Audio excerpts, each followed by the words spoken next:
Hello दोस्तों, नमस्ते, जय श्री कृष्ण, राधे राधे। मैं अपने चैनल नेहा प्रताप गढ़िया ब्लॉग में आप सबका स्वागत करती हूँ। एक छोटा सा चुटकुला नाच गीत प्रस्तुत करने जा रही हूँ। आप सबको कैसा लगेगा कमेंट में ज़रूर बताइएगा। अच्छा लगे तो लाइक करिएगा, सब्सक्राइब करिएगा। हाँ, और आप लोग देख लीजिएगा। गूंगा बैठा रहे ना, बोले जरा जाने लगी तनी के आप लोगों से बात तो करे लगी।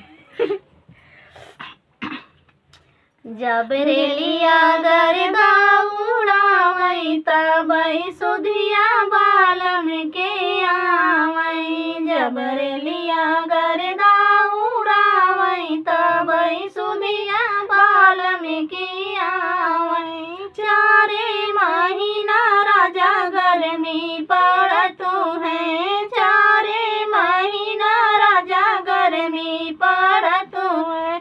जब केहू बेनिया डोलावई तबई सुधिया बालम की आवई। जब केहू बेनिया डोलावई तबई सुधिया बालम की आवई। जब रेलिया गरदा उड़ावई तबई सुधिया बालम की आवई। जब रेलिया गरदा उड़ावई तबई सुधिया बालम की आवई। चारे महीना राजा बरखा के दिनवा, चारे महीना राजा बरखा के दिनवा।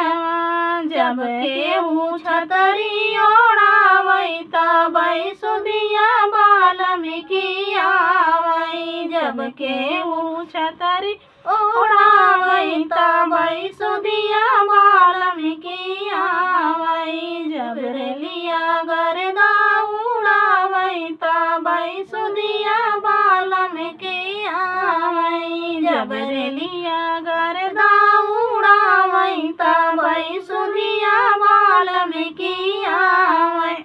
चारे महीना राजा जाड़ा के दिनवा, चारे महीना राजा जाड़ा के दिनवा।